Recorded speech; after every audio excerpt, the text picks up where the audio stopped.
to Equity Mates. My name is Bryce, and as always, I am joined by my equity mate, Ren. How are you going? I'm very good, Bryce. Another big week here at Equity Mates, here on AusBiz and here in the Australian market. Yes.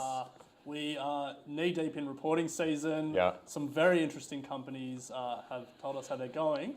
But we're going to take a break from all that. We're going to take a deep breath, sit back and talk about some of the longer-term news stories that have caught our eye. That's right. As we did last week, we closed out the week with a few stories that were grabbing our attention, but for sort of bigger reasons than, as Alec alluded to, what was going on just in this week. So we're going to finish off by talking about a potential space race that is brewing. Yes. Well, not brewing, it's happening. and also the rapid rise and continued, growth and a large amount of money coming into esports at the moment, and what that can mean for investors from an investing opportunity. So let's kick it off with the space race, Ren. We have 3 countries who are nearing some potential firsts with Mars. Yes. Who would have thought? Well, I mean, I would ask you to guess the 3 countries. Yeah, go on. Two are, I guess, obvious, and then one took me by surprise. Yep. China, the US, and the United Arab Emirates will have all been in a convoy heading towards Mars. The UAE reached Mars first last week. China hot on their tails, and then the US hitting Mars this week. Yep. All 3 are exploring different aspects of the planet. The UAE will be orbiting around it. US and China will be landing on its surface. But I was reading this, and it's been pretty underreported. Yeah. 3 countries all traveling to Mars. Yeah. Pretty big news. I mean, I haven't seen Elon tweet about it, which is usually a barometer for these sorts of things. And given his interest in the space, no pun intended, as well, you would have thought that he'd be making noise, but he's not. Was there a pun? Yeah, space. Sorry.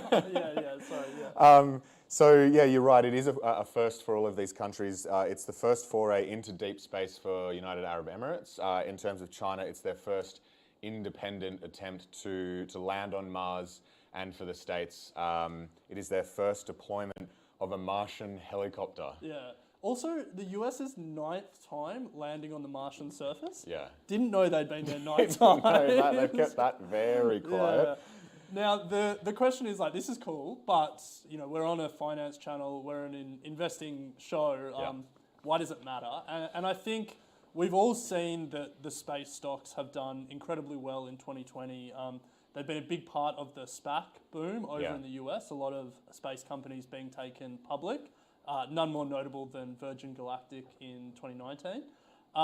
SPAC with a space without an E.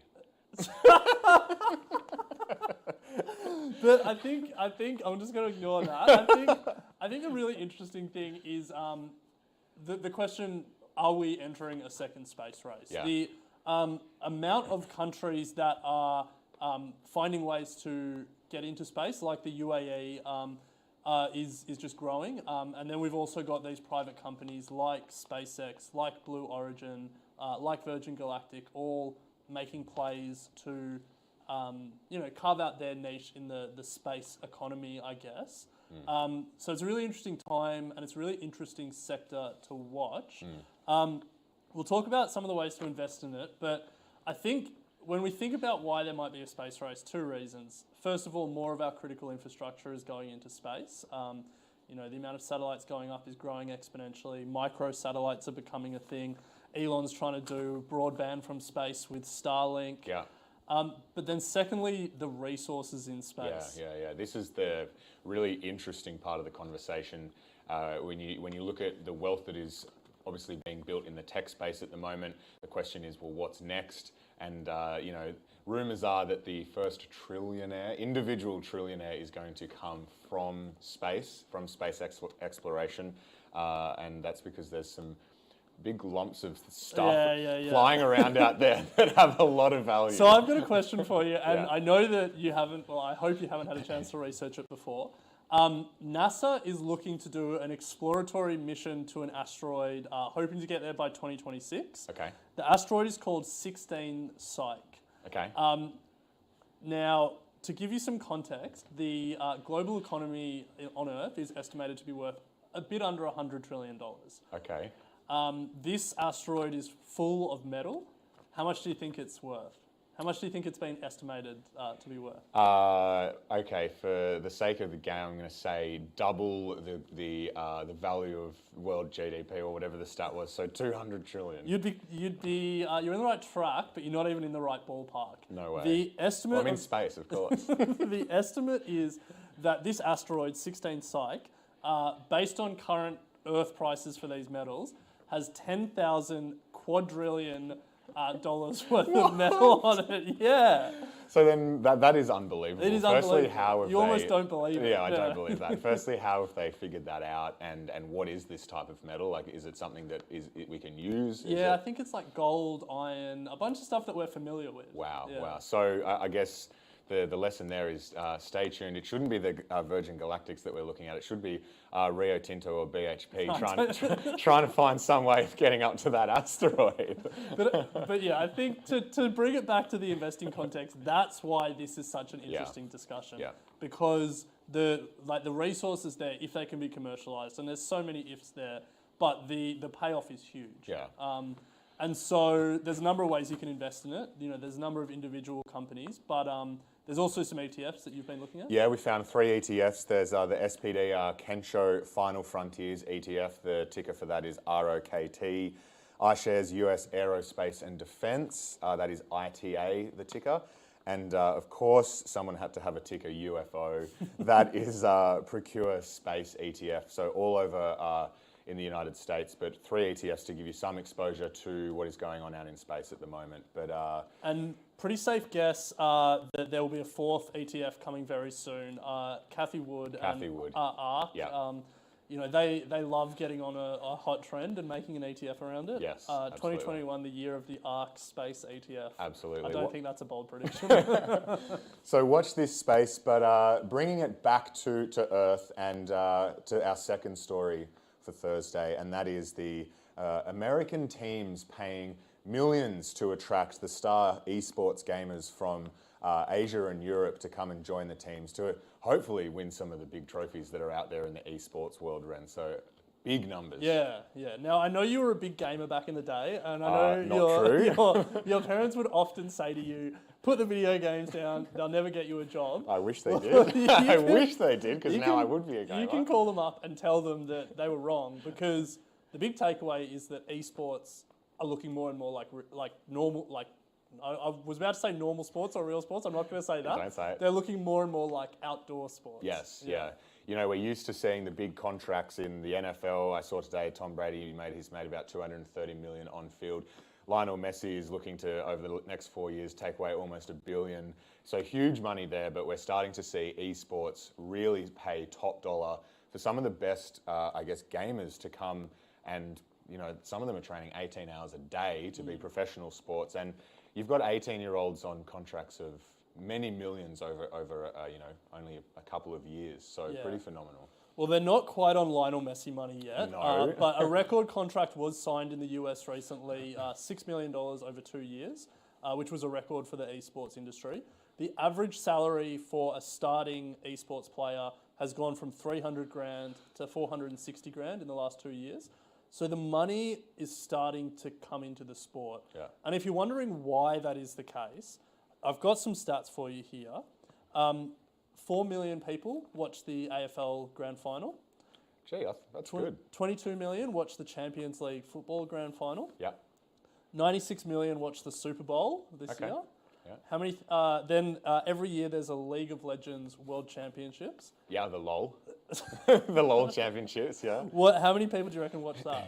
I'd probably put it in ballpark 30 million. Yeah, 46 million. 46 so million more than people. the AFL, obviously AFL small market, but more than the Champions League final. Yeah, it's pretty phenomenal. Yeah, not as many as the Super Bowl yet, but just to put it in between the Super Bowl and the Champions League final starts to give you some context about how big this industry is, and it's growing. Yeah, growing at a pretty phenomenal rate, which is exciting news for investors because there are a few key areas in which you can get access to the growth in esports as investors. So you start off with the publishers or the developers of the games themselves. So you've got the likes of Activision or Electronic Arts. The ticker for Activision is ATVI over in the States, and EA is obviously EA. So if you're looking to get access to those that are making all of these popular games, that is one way to do it.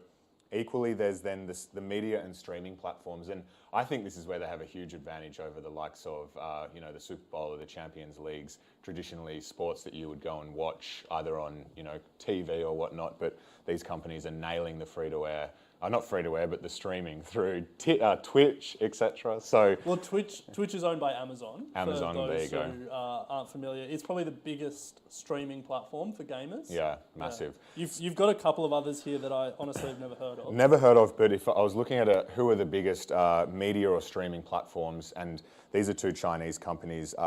The ticker is HUYA, Hua, and then there's another one, DouYu International Holdings. And in terms of market cap, these guys absolutely trounce any other sort of streaming platform that is specific in these gaming spaces. Except Amazon. Except Amazon. Hardware, you've got, if you're thinking about the companies that are making, obviously, the computers, but also the headsets, those types of things. Razer over in Hong Kong is apparently a leader. You're picking obscure companies. Yeah, and then... what about like NVIDIA for the chips, Sony? They're boring. And then, obviously, Ren, one of your favourites, and if you just want to have a broad-based play in this space, you can't really go past Tencent. Yeah, the biggest gaming company on earth, owns multiple game studios, some of the biggest game makers in the world, but is also using the cash that they're generating from WeChat to invest in a whole bunch of different gaming companies around the world, including owning 1% of Roblox, one of your favourite stocks. Yes, stock of the year. Not quite a stock yet, but it will be this year, and one of your favourites. Yeah. And if you did want to just get some exposure more broadly than Tencent, which I'm not sure is possible, but VanEck do have an ETF. It is the ASX, listed on the ASX, and it's ESPO, which is their video gaming and esports ETF. Yeah, I feel like Nintendo, probably not their games being played in a lot of these tournaments. It's more League of Legends, StarCraft, Call of Duty, but another big gaming company. But yeah, it's a fascinating industry. It's one that, as much as I joke about you being a gamer, it's one that's really sort of passed us by, and I think we've been a little bit late on the uptake. But any investor that's looking at what the 2020s will look like and what are some of the biggest sort of secular growth trends, if you're not looking at this industry, you're missing a big one. And the other thing to note is that all the big tech companies are definitely looking at this space now. So Amazon bought Twitch, but Microsoft, Alphabet, they're all looking at getting a foothold in this space. Facebook through their Oculus acquisition and VR, the future of VR and AR gaming. There's a lot of activity happening in this space, and it is a very interesting sector to watch. Absolutely.